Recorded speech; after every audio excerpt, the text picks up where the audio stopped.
अस्सलाम वालेकुम dear 10th class के स्टूडेंट आज के लेक्चर्स में हम लोग एक्सरसाइज 5.4 करेंगे मैथमेटिक्स की। एक्सरसाइज 5.4 में आपके पास जो मेन टॉपिक है जिसके बारे में आपने अपने कंसेप्ट क्लियर करने हैं वो है कार्टेशियन प्रोडक्ट ऑफ सेट्स। तो आज हम यहाँ पे देखेंगे कि कार्टेशियन प्रोडक्ट ऑफ सेट्स किससे कहते हैं और इसको रिप्रेजेंट कैसे करते हैं। स्टूडेंट आपसे गुजारिश की जाती है कि मेरे चैनल्स को सब्सक्राइब करें, बेल आइकन को क्लिक करें, वीडियो को लाइक करें, शेयर करें। Thank you very much. Cartesian product of sets का मतलब होता है स्टूडेंट के सेट्स की हम मल्टीप्लिकेशन कैसे करते हैं। यानी दो सेट्स हों तो उन दोनों सेट्स को अगर आपस में मल्टीप्लाई करना हो यानी उनका प्रोडक्ट लेना हो तो वो कैसे लिया जाएगा ये हम देखेंगे। Student Cartesian product of sets को डिफाइन करने से पहले हम एक और डेफिनेशन पढ़ते हैं। ऑर्डर्ड पेयर किससे कहते हैं, तो पहले ऑर्डर्ड पेयर की कंसेप्ट को क्लियर करते हैं और उसके बाद जो है कार्टेशियन प्रोडक्ट ऑफ सेट्स की तरफ आते हैं। तो ऑर्डर्ड पेयर की डेफिनेशन होगी कि एनी टू नंबर्स, यानी लेट्स सपोज कोई से भी दो नंबर्स लेते हैं, any two numbers x and y, यानी हमारे पास x और y कोई से भी दो नंबर्स हैं। इन दोनों नंबर्स को हम इस तरीके से लिखते हैं कि return in the form x and y, यानी दो नंबर्स को अगर हम इस फॉर्म में लिखें कि स्मॉल ब्रैकेट्स के अंदर x लिख के फिर कामा लगा के फिर y को लिखें तो this form is called ordered pair. इसको क्या कहते हैं हम लोग, ऑर्डर्ड पेयर कहते हैं। और यहाँ पर जो x है वो ऑर्डर्ड पेयर का फर्स्ट एलिमेंट है और जो y है वो आपके पास ऑर्डर्ड पेयर का क्या है, सेकंड एलिमेंट है, इज कॉल्ड ऑर्डर्ड पेयर। अब यहाँ पे स्टूडेंट जो first element of ordered pair है यानी जो x है उसको हम कहते हैं first coordinate of ordered pair, यानी x क्या कहलाएगा, first coordinate of ordered pair कहलाएगा, फर्स्ट कोऑर्डिनेट। और जो सेकंड एलिमेंट y है ये क्या कहलाता है, सेकंड कोऑर्डिनेट कहलाता है इस ऑर्डर्ड पेयर का, यानी second coordinate of ordered pair x y. जैसे लेट्स सपोज स्टूडेंट अगर मैं दो नंबर्स लेता हूं, एक 3 है सेकंड 5 है और मैं 3 और 5 को इस फॉर्म में लिखता हूं तो ये जो फॉर्म होगी ये क्या होगी, ऑर्डर्ड पेयर होगी। और ऑर्डर्ड पेयर का जो फर्स्ट कोऑर्डिनेट होगा वो 3 होगा और जो सेकंड कोऑर्डिनेट है वो क्या है, 5 है। अब इसको ऑर्डर्ड पेयर क्यों कहते हैं, ऑर्डर कहते हैं तरतीब को, यानी अरेंजमेंट को कहते हैं। तो इट मींस कि यहां पर जो तरतीब है, जो अरेंजमेंट है वो बहुत ज्यादा इंपॉर्टेंट है। जैसे मैं अगर 3 5 लिखता हूं और एक और ऑर्डर पेयर लिखता हूं 5 एंड 3 लिखता हूं तो अब यहां पे देखें ऑर्डर चेंज होने की वजह से ये ऑर्डर पेयर डिफरेंट कंसीडर होगा, ये ऑर्डर पेयर क्या होगा, डिफरेंट कंसीडर होगा। यानी हम ये कह सकते हैं कि जो ऑर्डर्ड पेयर 3 5 है ये 5 3 के इक्वल नहीं है। तो इट मींस कि जनरली हम कहेंगे कि ordered pair x y is not equal to y x because in ordered pair order is important. यानी किसी भी ऑर्डर्ड पेयर के अंदर ऑर्डर्ड क्या होता है, हमेशा इंपॉर्टेंट होता है। तो अब हमने स्टूडेंट के कार्टेशियन प्रोडक्ट ऑफ सेट्स क्या होता है ये देखना है। तो कार्टेशियन प्रोडक्ट ऑफ सेट्स की जो डेफिनेशन होगी, Cartesian product of two non empty set, Cartesian product of, इस कार्टेशियन प्रोडक्ट को इन अदर वर्ड्स आप क्रॉस प्रोडक्ट भी कह सकते हैं। Cartesian product of two non-empty set, two non-empty set A and B is denoted by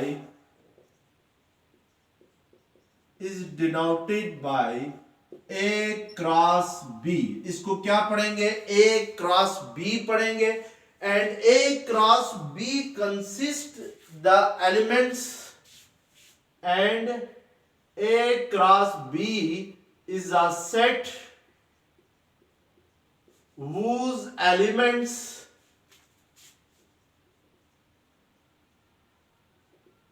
are in the form of ordered pair x and y, where x belongs to A, जो order pair का पहला element होगा वो set ए से belong करेगा, and y belongs to B, और जो second element होगा वो किससे बिलोंग करेगा, सेट B से बिलोंग करेगा। यानी student Cartesian product of two non empty sets A and B is denoted by A cross B। यानी अगर हमारे पास दो नॉन एम्प्टी सेट्स हो, नॉन एम्प्टी सेट्स वो होते हैं जिसमें कोई ना कोई एलिमेंट्स हो, एम्प्टी सेट वो होता है जिसमें कोई भी एलिमेंट्स ना हो, यानी खाली सेट्स को हम एम्प्टी सेट कहते हैं। तो इन दोनों नॉन एम्प्टी सेट के कार्टेशियन प्रोडक्ट को हम किससे रिप्रेजेंट करते हैं, ए क्रॉस बी से रिप्रेजेंट करते हैं। And A cross B is a set, यानी जो ए क्रॉस बी होगा वो इटसेल्फ क्या होगा, एक सेट होगा, whose elements are in the form of ordered pair, और जो A क्रॉस B जो सेट होगा उसके जो एलिमेंट्स होंगे वो ऑर्डर्ड पेयर की फॉर्म में होंगे, और जहां पर जो ऑर्डर्ड पेयर का पहला एलिमेंट होगा वो X से बिलोंग करेगा, where X belongs to A, and जो ऑर्डर्ड पेयर का सेकंड एलिमेंट होगा वो Y यानी B से बिलोंग करेगा। इसी तरीके से स्टूडेंट अगर लेट्स सपोज मैं B क्रॉस A करता हूं, यानी सेट B का क्रॉस प्रोडक्ट लेता हूं सेट A के से, तो फिर यहां पर जो ऑर्डर्ड पेयर का पहला एलिमेंट होगा X, ये सेट B से बिलोंग करेगा, और जो सेकंड एलिमेंट होगा Y वो किससे बिलोंग करेगा, सेट A से बिलोंग करेगा। अब इस बात को हम स्टूडेंट क्वेश्चन के थ्रू समझते हैं। तो जैसे हमारे पास एक्सरसाइज 5.4 का क्वेश्चन नंबर 1 है, एक्सरसाइज 5.4 का क्वेश्चन नंबर 1 है, if set A is equal to, if A is equal to A and B and set B is equal to C and D, then find A cross B and B cross A। यानी आपके पास set A भी given है, set B भी given है, और आपसे कह रहा है कि A क्रॉस B फाइंड करें और B क्रॉस A फाइंड करें। तो पहले हम A क्रॉस B फाइंड करते हैं। तो सेट A हमारे पास है AB क्रॉस सेट B हमारे पास है C एंड D। तो हमने सेट A और सेट B में क्रॉस प्रोडक्ट लेना है। अब हमने यहाँ पे स्टूडेंट ऊपर डेफिनेशन में लिखा हुआ है कि A cross B is a set whose elements are in the form of ordered pair, यानी A क्रॉस B एक ऐसा सेट है जिसके एलिमेंट्स जो हैं वो ऑर्डर्ड पेयर की फॉर्म में लिखे जाएंगे। अब कैसे लिखेंगे, पहले हम इस सेट A का पहला एलिमेंट चेक करेंगे क्या है। तो सेट A का पहला एलिमेंट, फर्स्ट एलिमेंट हमारे पास A है, तो हम इस A के साथ पेयर बनाएंगे सेट B के एलिमेंट्स के साथ। तो अगर हम इस A के पेयर बनाते हैं with elements of set B, तो सेट B के दो एलिमेंट्स हैं C और D, तो हम A का पेयर बनाएंगे C के साथ, फिर इसी तरीके से A का पेयर बनाएंगे D के साथ।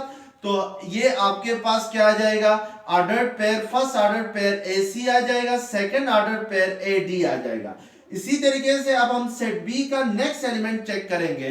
तो सेट B का सेकंड एलिमेंट B है, तो अब हम B के पेयर बनाएंगे with elements of set B। तो सेट B का फर्स्ट एलिमेंट C है, तो B का पेयर C के साथ बनाएंगे, फिर इस B का पेयर D के साथ बनाएंगे। तो हमारे पास ये क्या आ जाएगा, ये A क्रॉस B आ जाएगा।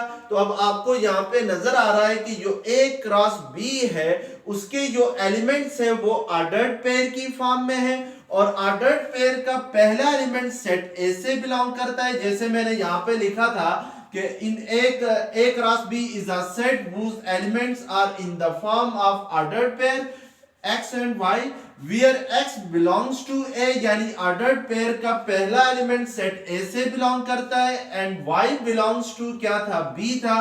तो इट मींस के ऑर्डर्ड पेयर का सेकंड एलिमेंट किससे बिलोंग करना चाहिए, सेट B से बिलोंग करना चाहिए। जैसे ये फर्स्ट ऑर्डर पेयर है तो इसमें पहला एलिमेंट A है तो ये सेट A से बिलोंग करता है, सेकंड एलिमेंट C जो है वो आपके पास किससे बिलोंग करता है, सेट B से बिलोंग करता है। इसी तरीके से जो सेकंड ऑर्डर पेयर है A क्रॉस B का, उसमें A एंड D है तो first element A belongs to set A, second element D belongs to set B। तो इस तरीके से अगर हम क्रॉस प्रोडक्ट लेते हैं टू सेट्स के दरमियान तो इसको क्या कहते हैं, कार्टेशियन प्रोडक्ट कहते हैं। इसी तरीके से हमने student B cross A find करना है तो अब हम सेट B को पहले लिखेंगे, क्रॉस सेट A को बाद में लिखेंगे। अब हम इन दोनों में पेयर बनाएंगे तो A का B का फर्स्ट एलिमेंट C है तो C का पेयर बनाएंगे A के साथ और B के साथ। इसी तरीके से जो सेट B का सेकंड एलिमेंट है D तो D के पेयर बनाएंगे A और B के साथ, तो ये D A and D B आ जाएगा। तो अब यहाँ पे आपको नजर आ रहा है स्टूडेंट के अब यहाँ पे जो ऑर्डर्ड पेयर आ रहे हैं उनका पहला एलिमेंट सेट B से बिलोंग कर रहा है और सेकंड एलिमेंट सेट A से बिलोंग कर रहा है। जैसे फर्स्ट ऑर्डर्ड पेयर है C एंड A तो C बिलोंग कर रहा है आपके पास सेट B से और A बिलोंग कर रहा है सेट A से। तो इट मींस के आप कह सकते हैं कि A क्रॉस B जो है वो कभी भी B क्रॉस A के इक्वल नहीं होता है, क्योंकि हमें पता है कि A ordered pair A C जो है वो C A के इक्वल नहीं होता है।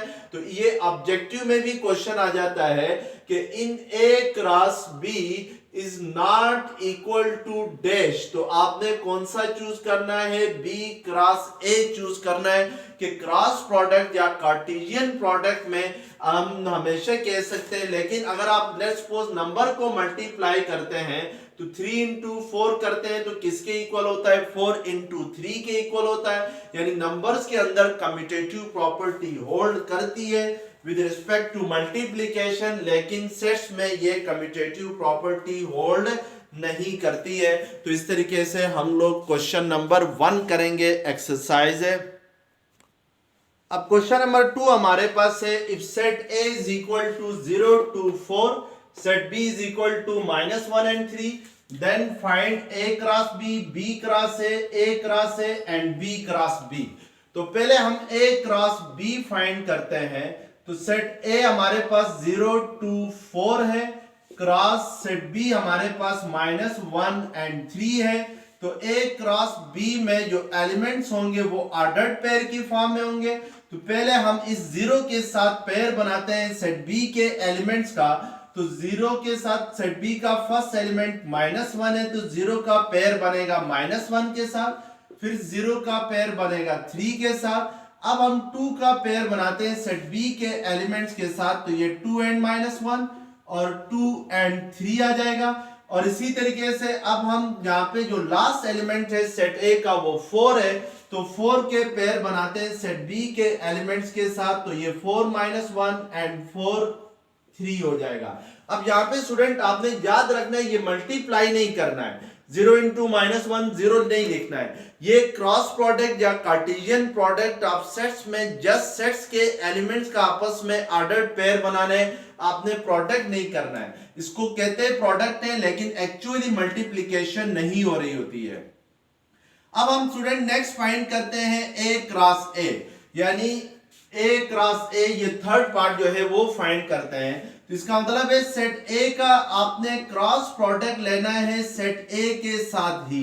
तो सेट A हमारे पास क्या था, 0 to 4 था, तो हम 0 to 4 का क्रॉस प्रोडक्ट लेंगे सेट A के साथ। तो फर्स्ट हम इस 0 का पेयर बनाएंगे इन तीनों एलिमेंट्स के साथ, तो ये 0 0 फर्स्ट पेयर बनेगा, फिर 0 2, फिर 0 4, फिर इसी तरीके से 2 के साथ पेयर बनाएंगे सेकंड सेट के एलिमेंट्स के साथ, तो 2 एंड 0 आ जाएगा, फिर 2 एंड 2 आ जाएगा, फिर 2 और 4 आ जाएगा। इसी तरीके से अब हम 4 के पेयर बनाएंगे 0 2 4 के साथ, तो ये 4 एंड 0, 4 एंड 2 और 4 एंड क्या आ जाएगा 3 आ जाएगा, सॉरी 4 एंड 4 आ जाएगा। तो this is the A cross A।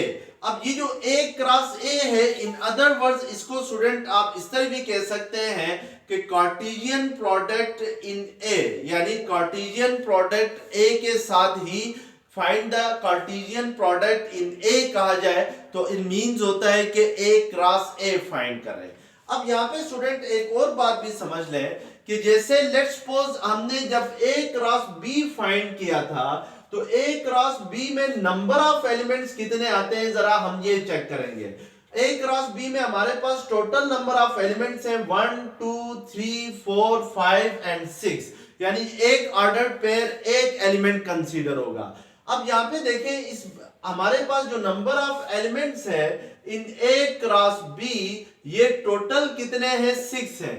अब इधर यहाँ इसके लिए हम फार्मूला भी बना सकते हैं कि हमने अगर A क्रॉस B फाइंड किए बगैर हम ये बता सकते हैं कि A क्रॉस B में नंबर ऑफ एलिमेंट्स कितने होंगे।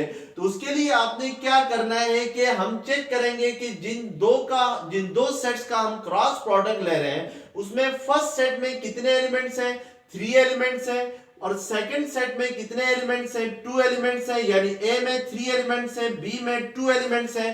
अगर हम 3 को 2 से मल्टीप्लाई करें तो क्या आता है 6 आता है। तो इट मींस कि A क्रॉस B में जो नंबर ऑफ एलिमेंट्स होंगे वो कितने होंगे, वो 6 होंगे। तो इस तरीके से हम नंबर ऑफ एलिमेंट्स भी बता सकते हैं इन A क्रॉस B। इसी तरीके से अगर आपने बताना हो कि A क्रॉस A में नंबर ऑफ एलिमेंट्स कितने होंगे, तो आप देखेंगे कि फर्स्ट सेट में कितने एलिमेंट्स हैं 3 है, और सेकंड सेट में भी कितने एलिमेंट्स हैं 3 है। आप 3 को 3 से मल्टीप्लाई करेंगे तो 9 आता है। तो इट मींस के number of elements in A cross A, n shows number of elements, तो वो आपके पास 9 होंगे। जैसे 1 2 3 4 5 6 7 8 9 एलिमेंट्स होते हैं। तो ये भी आपने आगे जाके नेक्स्ट क्वेश्चंस में ये करना था, तो इसको यहीं पे क्लियर कर लें। अब हमारे पास क्वेश्चन नंबर 3 है, फाइंड A एंड B। आपने स्टूडेंट क्वेश्चन नंबर 3 करने से पहले एक डेफिनेशंस देखनी है, उसके बाद क्वेश्चन नंबर 3 करना है। डेफिनेशन हमने यहाँ पे ये देखनी है कि इक्वलिटी ऑफ ऑर्डर्ड पेयर, यानी दो ऑर्डर्ड पेयर जो हैं ये कब आपस में इक्वल होंगे। लेट्स सपोज अगर मैं फर्स्ट ऑर्डर्ड पेयर लेता हूं x1 और y1 लेता हूं, और सेकंड ऑर्डर पेयर लेता हूं x2 और y2, और अगर मैं कहता हूं कि ये दोनों ऑर्डर्ड पेयर्स कब आपस में इक्वल होंगे, तो याद रखें दो ऑर्डर्ड पेयर तब इक्वल होते हैं जब दोनों के करस्पॉन्डिंग एलिमेंट्स इक्वल हों। यानी फर्स्ट ऑर्डर्ड पेयर का first element second ordered pair के फर्स्ट एलिमेंट के इक्वल हो, और फर्स्ट ऑर्डर्ड पेयर का सेकंड एलिमेंट जो है वो सेकंड ऑर्डर्ड पेयर के सेकंड एलिमेंट के अगर इक्वल हो, तो फिर हम कहेंगे कि ये दोनों ऑर्डर्ड पेयर्स आपस में इक्वल होंगे। जैसे यहाँ पे x1 इक्वल हो अगर x2 के, और y1 अगर इक्वल हो y2 के, तो फिर हम कहेंगे कि जो ऑर्डर्ड पेयर x1 y1 है ये इक्वल होगा किसके, x2 और y2 के। तो this is the condition for the equality of two ordered pair. अब यहाँ पे स्टूडेंट क्वेश्चन नंबर 3 में आपसे कह रहा है फाइंड A एंड B। आपने A की वैल्यू फाइंड करनी है और B की वैल्यू फाइंड करनी है। तो अब हमारे पास पार्ट 1 में लेफ्ट हैंड साइड पे एक ऑर्डर्ड पेयर है, उसका फर्स्ट एलिमेंट A-4 है, सेकंड एलिमेंट B-2 है, और इन दोनों के दरमियान इक्वल है, और सेकंड साइड पे जो ऑर्डर्ड पेयर है वो 2 1 है। क्योंकि इन दोनों ऑर्डर्ड पेयर्स के दरमियान ये इक्वल का सिंबल है, तो इट मींस कि ये दोनों ऑर्डर्ड पेयर आपस में इक्वल तब हो सकते हैं जब A-4 इक्वल होगा किसके, 2 के, और ये B-2 इक्वल होगा किसके, 1 के, यानी अगर करस्पॉन्डिंग एलिमेंट्स इक्वल होंगे ऑर्डर्ड पेयर्स के तो फिर इक्वल हो सकते हैं by the equality of ordered pair. तो अब अगर इस इक्वेशन को हम सॉल्व करते हैं तो -4 सेकंड साइड पे जाके प्लस होगा तो ये 6 आ जाएगा, यहां से ये 2 + 1 क्या आ जाएगा 3 आएगा। तो इस तरीके से हम ए और बी की वैल्यूज फाइंड करेंगे। इसी तरीके से पार्ट 3 में फर्स्ट ऑर्डर पेयर का फर्स्ट एलिमेंट 3 - 2a है, तो ये इक्वल होगा किसके a - 7 के, और इसी तरीके से ये b - 1 इक्वल होगा किसके 2b + 5 के इक्वल होगा।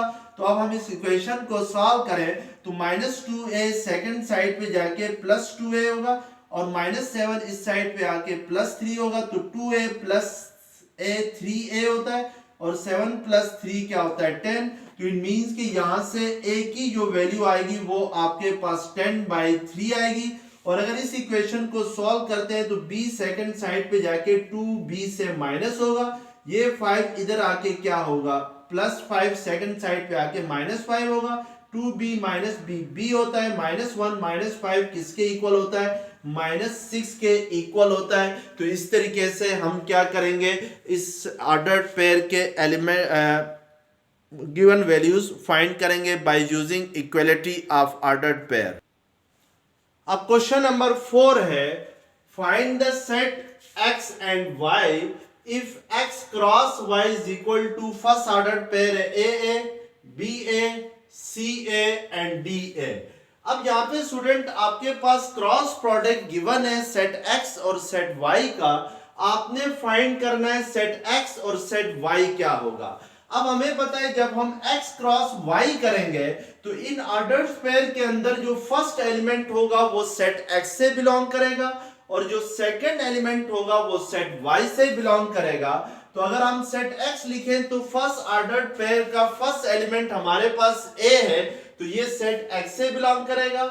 इसी तरीके से सेकंड ऑर्डर्ड पेयर का फर्स्ट एलिमेंट b है, तो ये सेट x से बिलोंग करेगा। इसी तरीके से थर्ड ऑर्डर पेयर में फर्स्ट एलिमेंट c है, तो ये सेट x से बिलोंग करेगा। इसी तरीके से जो लास्ट एलिमेंट है, जो लास्ट ऑर्डर पेयर है उसका फर्स्ट एलिमेंट d है, तो ये क्या करेगा सेट x से बिलोंग करेगा। इसी तरीके से हम सेट y फाइंड करना चाहें तो हमें पता है कि बाय डेफिनेशन जो ऑर्डर्ड पेयर का सेकंड एलिमेंट होगा वो सेट y से बिलोंग करेगा। तो यहां पर आपके पास फर्स्ट ऑर्डर पेयर में सेकंड एलिमेंट a है और सेकंड ऑर्डर पेयर में भी सेकंड एलिमेंट a है और थर्ड ऑर्डर पेयर में भी सेकंड एलिमेंट a है और लास्ट ऑर्डर पेयर में भी सेकंड एलिमेंट a है। अब यहां पे एक बात याद रखें स्टूडेंट कि हमने जब सेट्स की डेफिनेशन पढ़ी थी तो हमने कहा था कि सेट्स एक ऐसी कलेक्शन को कहते हैं जिसमें हर एलिमेंट एक दूसरे से डिफरेंट होता है, यानी डिस्टिंक्ट होता है। इट मींस के सेट्स के अंदर रिपीटिशन नहीं होनी चाहिए, यानी एक सेम एलिमेंट को हम लोग एक ही बार लिखेंगे, बार बार नहीं लिखेंगे। अब यहाँ पे देखें इस सेट y में ये 4 एलिमेंट्स हैं तो चारों सेम है, यानी रिपीटिशन हो रही है, डिस्टिंक्ट नहीं है, एक दूसरे से डिफरेंट नहीं है, तो फिर ये सेट कंसीडर नहीं होगा। ये सेट तब होगा जब हम इस a को क्या करेंगे सिंगल टाइम लिखेंगे, तो इट मींस के set y is equal to एक सिंगलिटन सेट आएगा। सिंगलिटन सेट उससे कहते हैं जिसमें एक ही एलिमेंट हो, वो क्या होगा a होगा। तो अब आपने ये बात याद रखनी है कि जब भी आपके पास सेट्स के अंदर रिपीटिशन हो रही होगी तो फिर वो सेट्स कंसीडर नहीं होगा। तो इस तरीके से हम क्या फाइंड करेंगे सेट y फाइंड करेंगे।